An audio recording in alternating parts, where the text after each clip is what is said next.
এটি বাংলাদেশের ভেতরে লুকিয়ে থাকা এমন এক তেলের খনি যার কথা কাউকে জানতে দেওয়া হয় না। তেল তো শহরে বাংলাদেশের মধ্যে 1 নম্বর খনি তেলের, এই খনি সরকার তোলে না। এলাকার মানুষ করতে যে আপনাকে এই খনির থেকে 2-1 মাইল পর্যন্ত আশেপাশে বাড়িঘর খাওয়া যাবে না, এলে বাড়িঘর সব একর করে লওয়া হবে, সেটাও বলছে।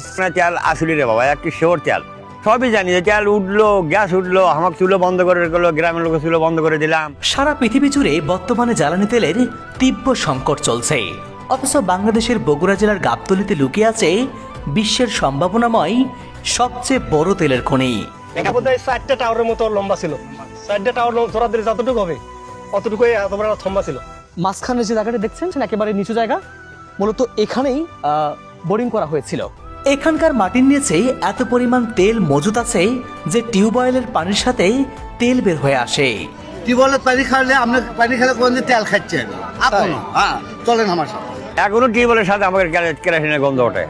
এই টিউবওয়েলগুলোতে চাপ দিলে টিউবওয়েল থেকে তেল বের হয়ে আসে। চিন্তা করতে পারছেন, সারা বিশ্বে যখন তেলের জন্য হাহাকার চলছে, জ্বালানি তেলের সংকট চলছে, তখন বগুড়ার গাবতলীর এই নিভৃত গ্রামে টিউবওয়েল থেকে বের হয়ে আসছে তেল।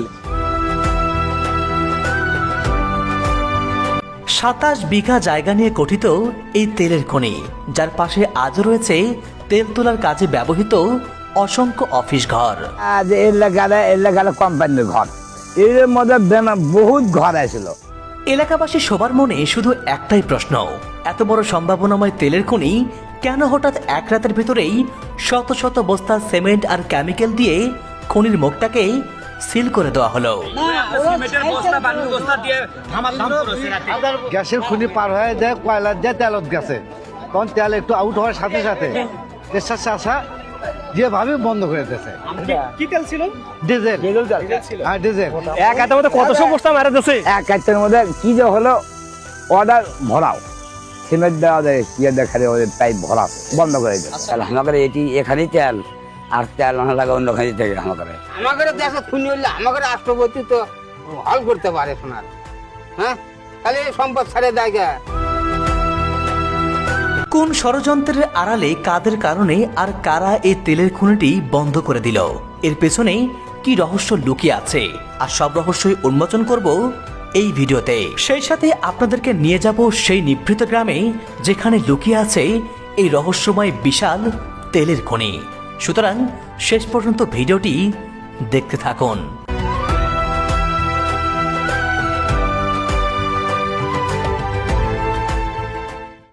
বন্ধুরা, এই যে আমরা ছুটে চলছি সেই তেলের খনির সন্ধানে।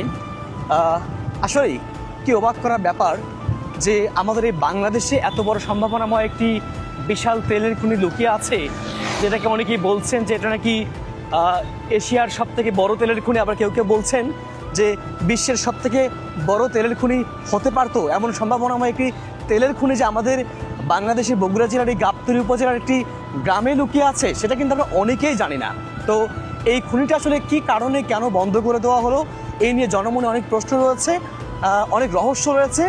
চলুন আজকে আমরা সেই রহস্যগুলোকে উন্মোচন করতে চাই এবং নিজ চোখে দেখতে চাই এবং আপনাদেরকেও দেখাতে চাই যে বাংলাদেশের সব থেকে বড় তেলের খনিটি ঠিক কী কারণে বন্ধ হয়ে গেল আর বর্তমানে সেই জায়গাটির কী অবস্থা। বন্ধুরা, চলুন যেতে যেতেই এই খনিটির ব্যাপারে কিছু গুরুত্বপূর্ণ তথ্য জেনে নেই। শুরুতেই বলে রাখতে চাই, সম্ভাবনাময় এই তেলের খনিটি বাংলাদেশের বগুড়া জেলার গাবতলী উপজেলার অন্তর্গত তোল্লাতোল্লা গ্রামে অবস্থিত। এখানে যাবার সহজ ঠিকানা শহীদ প্রেসিডেন্ট জিয়াউর রহমানের গ্রামের বাড়ি বাগবাড়ি থেকে মাত্র কয়েক কিলোমিটার পূর্বেই এই তোল্লাতোল্লা গ্রাম অবস্থিত। এই তেলের খনিটি সর্বপ্রথম 1981 থেকে 82 সালে হোসাইন মোহাম্মদ এরশাদের শাসনামলে এটির সন্ধান পাওয়া যায়। এরপর সরকারিভাবে তেল উত্তোলনের জন্য পরীক্ষামূলক খনন করা হয়। আর এই খনন কাজকে কেন্দ্র করে দেশ বিদেশের বড় বড় সব ইঞ্জিনিয়ার, শ্রমিক সহ এখানে বহু মানুষের কর্মসংস্থান তৈরি হয়েছিল। আধুনিক সব খনন যন্ত্রের সাহায্যে দীর্ঘদিন ধরে কয়েকশো মিটার খননের পর বিজ্ঞানীরা এখানে ডিজেল, অকটেন, কেরোসিন সহ কয়েক প্রকার তেল ও গ্যাসের সন্ধান পান। এবং তৎকালীন সময়ে খনিতে কর্মরত অনেকের ধারণা ছিল এখানে এত পরিমাণ তেল মজুত আছে যা বিশ্বের অন্যতম তেলের খনিতে পরিণত হতে পারে, যার ফলে গোটা এলাকাব্যাপী এই তেলের খনি নিয়ে মানুষের মনে এক বিশেষ কৌতূহল তৈরি হয়।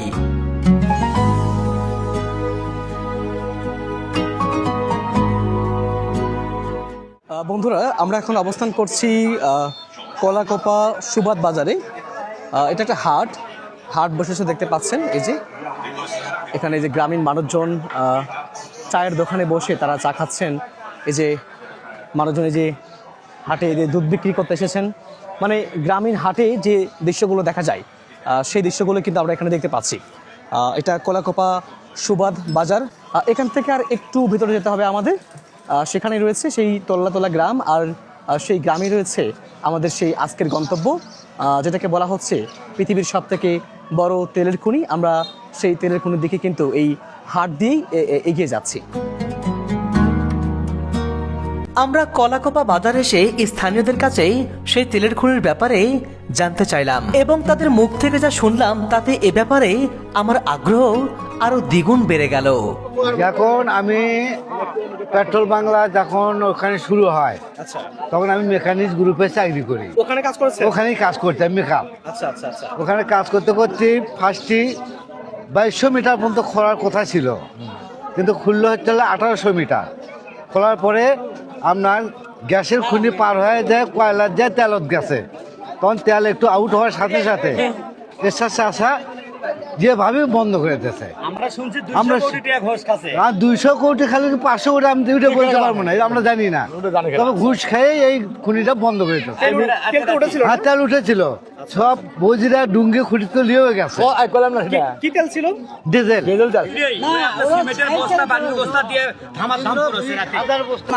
ওইখানে টিউবওয়েলের পানি খাওয়ালে আপনার পানি খেলে কোনদিন তেল খাচ্ছেন আপনি? হ্যাঁ, চলেন আমার সাথে। বন্ধুরা, আরেকটা বিষয়, ওই এলাকায় এখনো কিন্তু টিউবওয়েলে পানি উঠালে এলাকাবাসী পানি খেতে পারে না, তেলের গন্ধ আসে। অর্থাৎ টিউবওয়েলে পানি উঠালেও তেলের ঘ্রাণ পাওয়া যায়। তাহলে কি পরিমাণ তেল এখানে মজুদ আছে মাটির নিচে, এটা কিন্তু সহজেই কল্পনা করা যায়। তো আমরা সেখানে যাই, গিয়ে একটু সরজমিনে দেখতে চাই যে আসলে ঘটনা কি। এবার আমরা কলাকোপা বাজার থেকে তল্লাতলা গ্রামের দিকে রওনা হলাম।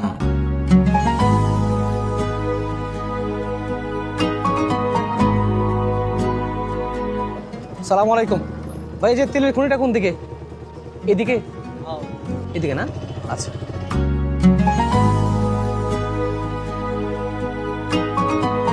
বন্ধুরা, আমরা চলে এসেছি তল্লাতলা গ্রামে। যে দেখতে পাচ্ছেন তল্লাতলা 1 কিলোমিটার।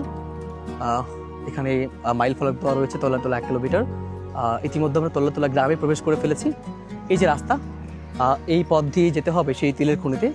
চলুন আমরা যাই এবং সেই খনিটি দেখে আসি।